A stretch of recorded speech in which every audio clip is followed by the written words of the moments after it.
So hi, good morning. And nandito na naman tayo ngayon sa klase natin, Social Work 131, Knowledge and Philosophical Foundation of Social Work Profession. So ngayon, week 3 na po tayo, okay? So our topic is the development of social work profession in the Philippines. Of course, nagsimula yung profession ng social work dito sa Pilipinas according pa rin sa Associated Charities, no? It was founded 1917. No, it's a family welfare agency generally considered as the mother of social work profession. So, yung Associated Charities po, no, agency was first used to use casework method in helping people. So, yung casework method is kumbaga one-on-one casework nga, individual, helping individual. The first to use social workers also as full-time. And also yung Executive Secretary nila dito is Josepa Hara Martinez, or the first Filipina to obtain diploma in social work profession in New York. And isa din sa mga pioneering, pioneers dito is that Virginia Abella Peña, Siberia, Ruiz, and Garina, and of course, Asuncion Perez, who had also taken social work courses on the United States. By late 1930s, Associated Charities was already employing college graduates as home visitors who provided some kinds of service training. Non-degree social workers were being offered at the University of the Philippines, and shortly before the outbreak of World War II, a civil service examination was given. So, of course, during 1930s, civil service po yung, kumbaga, professionalism nila before, kasi wala pa kasing batas na 4373 or the professionalization of social work. So, civil service muna ho, okay? In the private sector, 1930s, several voluntary organizations such as Catholic Women's League and National Federation then were also employing social workers at that time. During World War II, social welfare volunteers as well as paid workers devoted their efforts in responding to the needs to the wounded soldiers, okay? So, ang dami ditong establishment of War Relief, 1946, to provide relief and rehabilitation. War Relief Office was set up. None of the 60 people occupying social work profession had any formal training. So, wala pang gaanong train talaga na social work. Later, as the need of the more direct service workers increased, the War Relief Office started hiring were called relief grantees. Okay, so sila po yung mga relief grantees, employing people who had then obtained formal educations. Okay.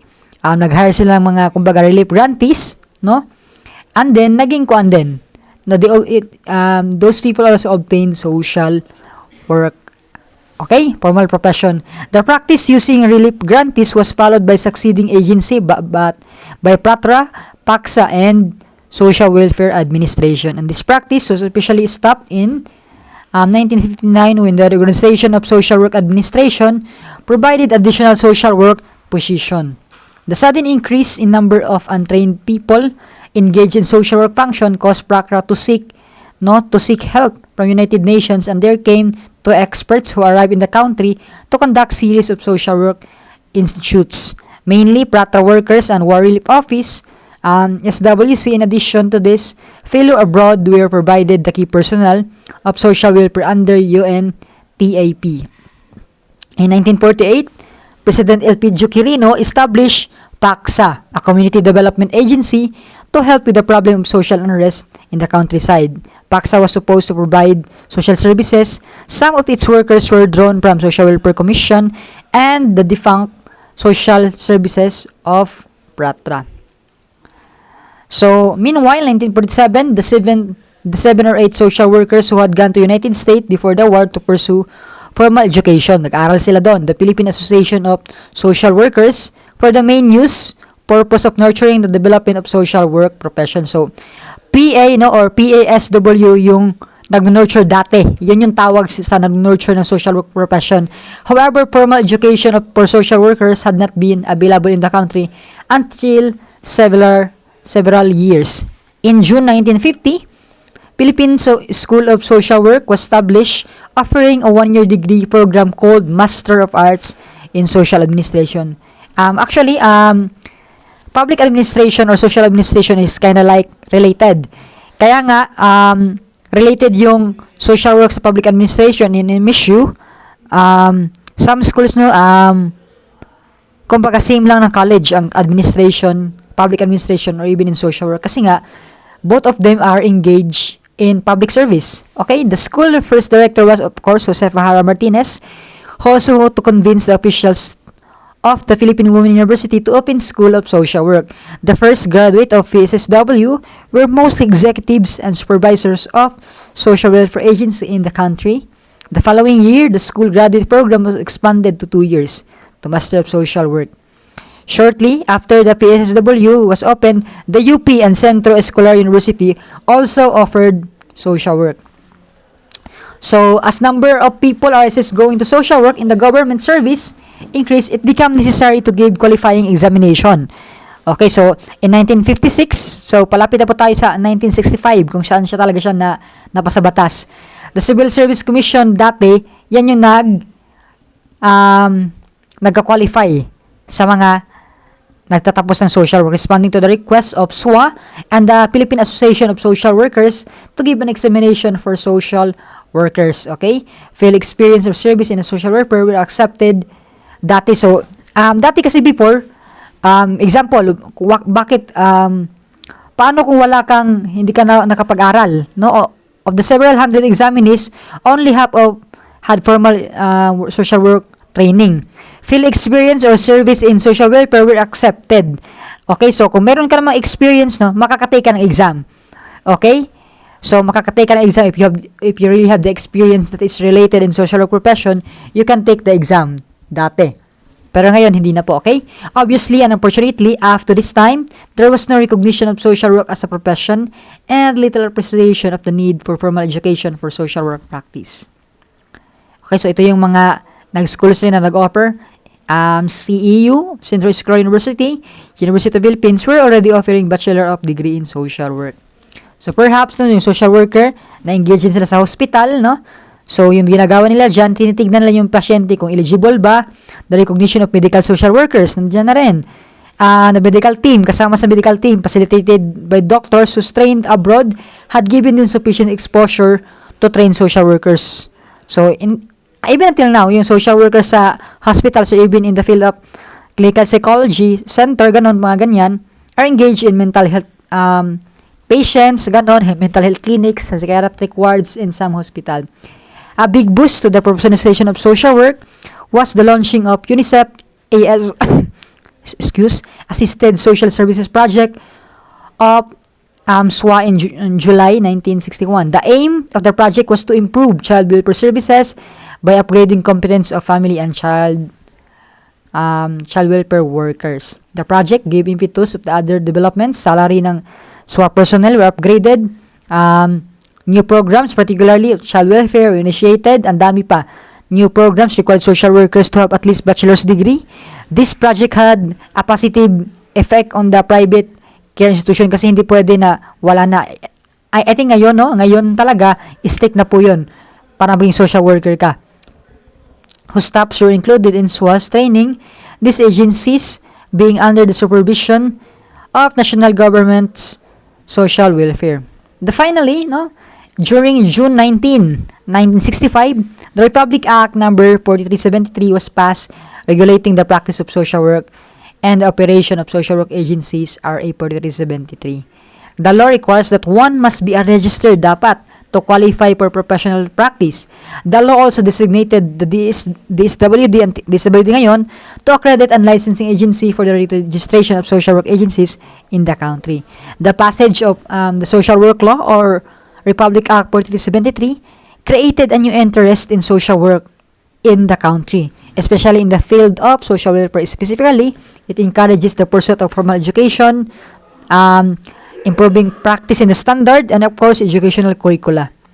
Okay, the first of which, the last items was to demonstrated through the series of national workshops in social work, the first which held in March 1965, setting up ad hoc committee composed of representative schools of social work. Kasi nga wala pang grupo dati.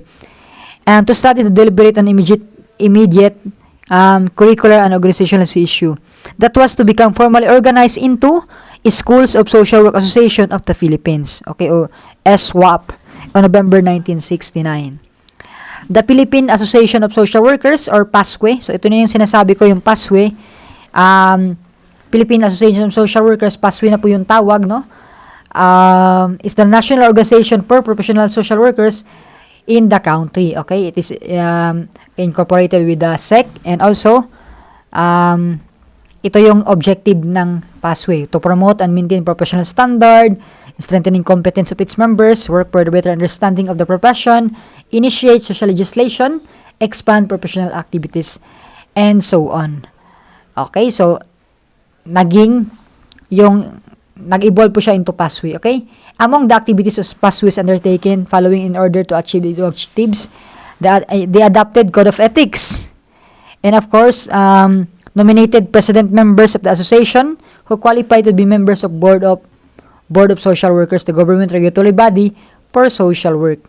Work the passage of RA 4373 in 1965, and also, as well as amendment of RA 5175, supported the passage of Social Welfare Act, elevating it to a department, served as core Philippine organizing committee for international social work symposia, took a stance on social issues like family planning, the integration of cultural minorities, and the like, submitted proposal to the 1971 Constitutional Convention, and a lot more. Of course, it supported Magna Carta for public social workers. And of course, we now have the schools, okay, Schools for Social Work Association na naging NASWE na. So, yung kaibahan sa NASWE tsaka PASWE, PASWE is focused on about the social work profession, the profession itself. NASWE is focused on the social work education. Kinda like parang isipin natin na yung PASWE is they are more cling to those who are in field for the profession of social work. Sa NASWE, they are more focused on the education, the curriculum, those in academe na part. Okay? When the social work law was passed, the reassessment of the content of both undergraduate and curricula. NASWE po yan. The first workshop was held on March 1967. There's an ad hoc committee to hold continuing dialogues for further what needs to be included on the course, no? So maraming mga committee dito, a lot of more schools, a lot of more representative, like Mindanao State University, Community Development Center, UP, Los Baños, PRRM, and a lot more of agencies, including PASWE, of course, Board of Examiners, and National Economic Council. Okay, PASWE turning over the function to its own Social Work Education Committee to newly formed group which decided on the name as School of Social Work Association of the Philippines. Okay, so holding on the 3 international conferences, so international conferences hastened the organization of SWAP since it became logical entity to help carry out the work of the Secretariat for International Congress of Schools for Social Work. So all about strengthening the standard of schools in social work. And the production, ito yung the SWAP was maintained continuous dialogue with the Board of Examiners, now Board for Social Workers, on matters affecting board examination and licensing in general.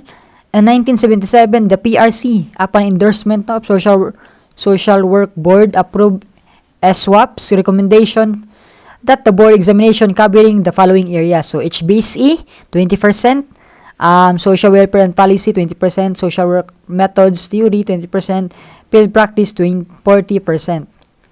The production of indigenous teaching materials became the important concern of SWAP. So, they have a lot of several books here in publication: Fundamentals of Social Work, Administration and Supervision, Dictionary of Social Work, and Philippine Encyclopedia of Social Work.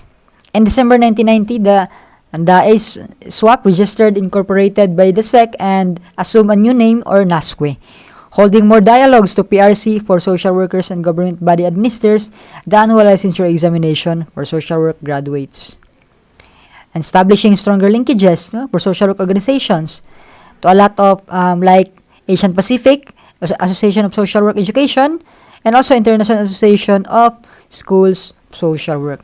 The objective of NASWE is to present at the present time are to promote and maintain high standard of social work education, standardized social work curricula, serve as national forum on issues related to social work profession, facilitate inter-school sharing of manpower and facilities, encourage, promote research and development indigenous teaching materials. Okay, so until now, ang dami pa ring mga schools na nag-offer even until now. And ito din, the PRC, Regulatory Board for Social Work, on an issue that had been confronted because of the misinterpretation, it can adverse effects on the profession.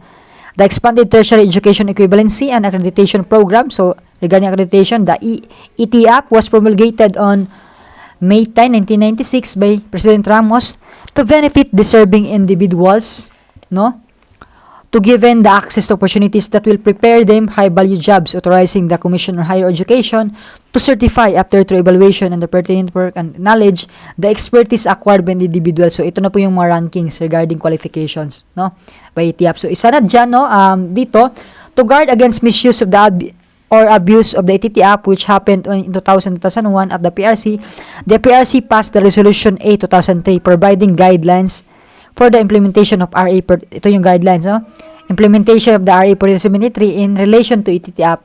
Among the important guidelines, of course, kailangan pasa ka sa licensure examination ng social work, certificate of experience based on 1,000 case hours during practicum, and dapat under the direct provision of fully trained and qualified social worker.